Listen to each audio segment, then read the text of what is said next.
Hi, it's Mayor David Stahl. As you know, we've got the second annual East Brunswick Community Day coming up. It'll be here very shortly on September 19th. Last year's event was a tremendous success with a terrific amount of turnout from our local community in terms of vendors and our charitable groups. And the community really turned out in force to come see the wonderful activities that are here in East Brunswick. So we're really looking forward to the second annual Community Day. As part of Community Day this year is going to be the 7th annual Dining for a Cause. This is a fundraiser in which we raise funds for our community for charitable organizations or individuals in need and require financial assistance. This year, we're going to work with the VFW Post number 133 and their efforts together with the Middlesex County Veterans Advisory Council in terms of making sure our homeless vets have a place to live. I'm sure everyone can agree that our veterans who served our country so proudly deserve nothing but the best from those that can give. So I'm going to talk a little bit more. Joining me today, I've got past District 8 Commander Mike Goff, who many of you I'm sure have seen being so active in town with VFW Post number 133. Doug Breen is a Middlesex County Veterans Service Coordinator, and Bob Porter, who's the District 8 Junior Vice Commander and the Quartermaster of VFW Post number 370. Gentlemen, I appreciate you coming today and looking forward to discussing more detail how we can help our veterans. Mike, I want to first turn to you and talk about some of the successes that you've had at the VFW even over the summer, particularly with respect to the recent race that you sponsored. Yes, our annual 5K race that we've done, this was our 4th annual one we've had. We've had just under 400 participants this year. The township has been, they're a phenomenal asset for us. They make sure that thing runs nice and smoothly every year.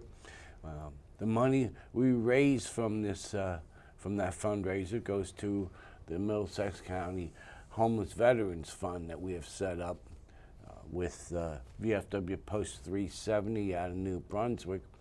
And we work this in conjunction with Doug Breen here from the Middlesex County Veteran Services Department of the Health and Human Services Department. We hooked up with Doug mainly because we got one-stop shopping with Doug when it comes to our homeless veterans. He's there. He's got all the other assets available to help them fully integrate back into society, and we like working with him. These funds are used for emergency services, putting them up in a hotel room until we can get them the proper care and get them into proper housing and such. We've gone through probably close to $10,000 in the last year. Between our fundraising and the other fundraisers, because we have a number of different groups that do this. Doug, I know that Freeholder Director Rios and the board members of the freeholders here in Middlesex County have been very supportive of our veterans. Very much. Talk a little bit about what the Freeholders Program is and what you're responsible for. So, thank you, Mayor, for the opportunity to talk about our program. Mike, thanks, working great with you all. So we have a very innovative program. It's called VHAP, Veteran Housing Assistance Program. It's the only program like this, to our knowledge. We know that in the state of New Jersey, we're the only one that does this, and possibly in the country. We had just gone down to Washington, D.C. 2 months ago, and we received an award for innovative programs working with community assets. So the freeholder, Rios, has been amazingly instrumental. He, 3 years ago, came to Bridget Kennedy, my boss, and basically said, we want to help homeless veterans. What's the best way that we can do that? Make it happen. And he was just very instrumental in supporting it. They were able to allocate $100,000 for the last 3 years, so it's been $300,000 over the last 3 years toward working with homeless veterans. That money comes from the Homeless Trust Fund. And we were able to put together a program where if a veteran is a renter and they reside in the county of Middlesex, and they have a problem with either they're being evicted, close to being evicted, or if they're behind on their rent for whatever reasons that may be, and there's always a myriad of issues that are involved there. Sometimes it's loss of employment, sometimes it's health issues that have come up, sometimes there's mental health issues or addiction issues. We have worked with veterans that in age anywhere from 21 years old up to 84 years old. We've had a Korean War veteran who was in the middle of a divorce, and he had to leave his apartment, and both living on Social Security, and then he was not able to come up with funds for a security down payment. We've had veterans living in their cars, in vehicles. Increasing number of veterans coming back from the present conflicts that we've been in for the last 15 years. Broken families. Divorce rates are very high because of multiple deployments, not just once or twice, but you're deployed, you come back, you're home for 6 or 8 months, then you leave again. In the meantime, you're running into issues with marital issues, and when the marriage breaks down, if you're in the military and you don't have a family care plan for your children, and if you're on a base someplace in Nebraska, let's say you don't have any family support systems, you're forced to come out of the military now if you don't have that child care option. And if you come out and you're a single mother and you have no place to go and the employment is somewhat soft when you come out, we've had veterans living in their cars, female veterans with children who want to keep them in the school system, so they have to stay in a certain jurisdiction. The funds that we have are pretty specific in what we can use them for. The parameters are relatively specific. So we can help with back rent, we can help with security deposits, and we can help with actually just putting somebody into a new place. Sometimes we have emergency situations where if they are homeless and we don't have housing available quickly, because it does take time, we'll able to put them up in a hotel, which is it's pretty innovative. And we've worked very closely with Post 370 and Post 133 and other posts throughout the county. We went to them and said, we have this issue, we have this problem, we can't use our funds that we have. How can we come up with some other funds, and how can we come up with fundraising opportunities so we can establish this fund, so we can pay for hotel rooms, or we can pay for train tickets to go to employment, or bus tickets to get to a job back and forth, or gas cards, or food cards, or food. So we've been very fortunate. We've had a really good response with the veterans community in the county. And Bob's going to talk a little bit about that, just to talk about the parameters of that and how that works. Bob, before you talk, I think it's important for everyone at home to understand that the program that the county has really provides almost like a long-term assistance, but when we really need that short-term help for that veteran, Yes. the program that the VFW posts are putting together and working together with you is really that emergency fund that's For the needed. emergency fund, and I should say, and thank you for saying that, we do work very closely with 2 other agencies. One is called Soldier On, the other one is called Community Hope. These are both funded by the VA. The VA has put out, over the last 3 years, about $1.5 billion just to combat homelessness, to the effect that now we're very close to alleviating the main issue of veterans actually living on the street. Done a phenomenal job. The VA's come under fire for certain things. They're not as good in certain areas, but they're very good in eliminating the homelessness problem. So Bob's going to talk a little bit about the issue that we have. Well, when the whole issue came up with Doug dealing with public funds, and of course Community Hope and Soldier On dealing with federal monies through the VA and everything else, they have certain limitations on how the money can be used. And we've come to discover that in the beginning of the whole process of taking care of homeless people, we're running into some gaps caused by various reasons. One of it may be identification problems. Getting into these programs, you need your records, and they need to be verified and so forth and so on. And not a whole lot of, not very many homeless people walk around with their military records on them. So once we get an inkling that they are actually veterans and so forth, but we need to get that verification from the government, from the DD 214, which takes time, and we're relatively sure that they are veterans. I have a little bit more discretion on what I can do with the funds that we raise, where we are able to put them up on an emergency basis, like we said, to get them into a hotel for a few days until all that information can be brought together, and then get them through the more permanent process of the long-term housing process.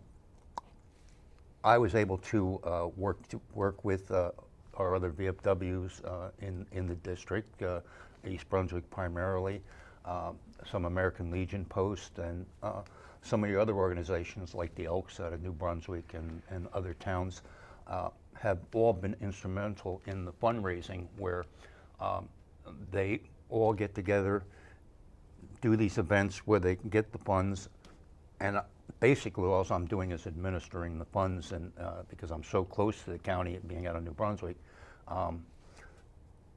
I keep a dedicated portion of those in our accounts, and so I'm able to cut the checks and get them to take care of the emergency needs, like hotel room, sometimes a gas card, sometimes phone cards, even sometimes food. We've fed a couple people for a few days.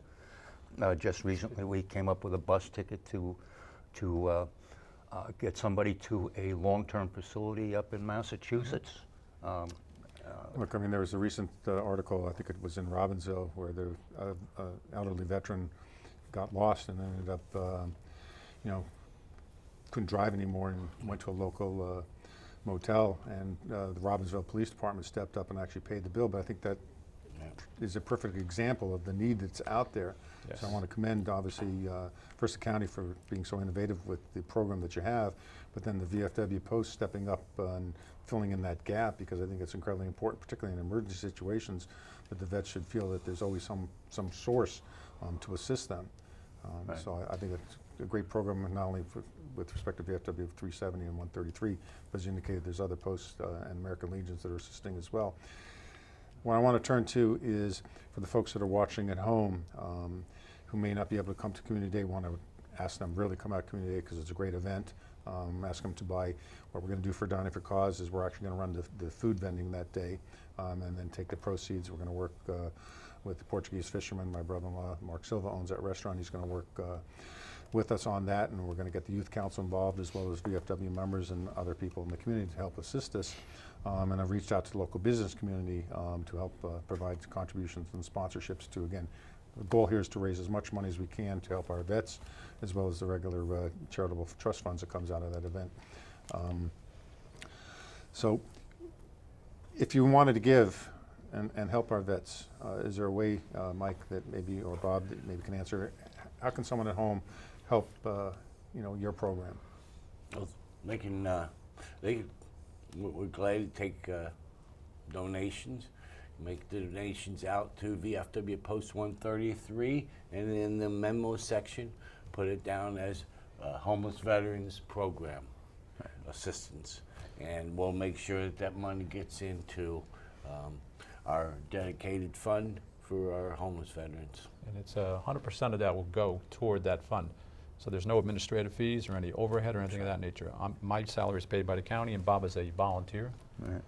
And this is the busy time. We've been getting very busy over the Summertime is last busier, 3 yeah. weeks, and I anticipate a pretty busy. What happens in the wintertime when there's freezing weather? Right.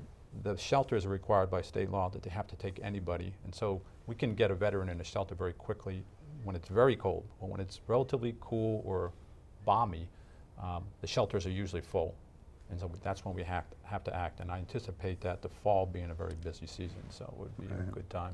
Right. Also, another aspect of that too is dealing again in the partnership here with the county and Soldier On and Community Hope during this whole process, from the beginning to the end. There are caseworkers that are assigned to these individuals, and once those caseworkers determine what those needs are, then we try to, through the different organizations, fill those needs, whether it be a motel stay or help with their car or phones or whatever. Like Mike was saying, as long as they get in touch with the VFWs or anybody that's participating in this program, and they dedicate it for the Homeless Relief Fund, when those monies come to me, that's what it's dedicated for. And again, like Doug said, there's no overhead costs involved in that at all. So it all 100% goes to what the needs are. Well, I want to thank, from a volunteer standpoint, I know how hard, I know, particularly, I'm more familiar with VFW Post 133. Their members have been terrific in supporting the veterans and many different programs for many, many years. And Bob, I'm sure your post is just as energetic as well. Doug, as I said, I think it's quite a unique program. As you said, probably the only one in the state, if not the country. And you were to be commended as well, as I said, the Thank Board you. of Chosen Freeholders for being so proactive for our vets. We gather once a year, for Veterans Day, and we always talk about the need to support our veterans. And here's a perfect example of how you can get involved in supporting our veterans. This is a concrete example of just how a little bit of money goes a long way in making sure a veteran finds a place to stay. So again, I encourage you to come out to East Brunswick Community Day on September 19th. It's going to be up at the Community Arts Center from 12 to 5. Come out and learn a little bit more about your community, but also come by, get some delicious food, and support our veterans. Looking forward to seeing you up there. Thanks for watching, and always, every day, remember our veterans, because they're the ones that keep us safe 24/7 here in America. Thanks for watching.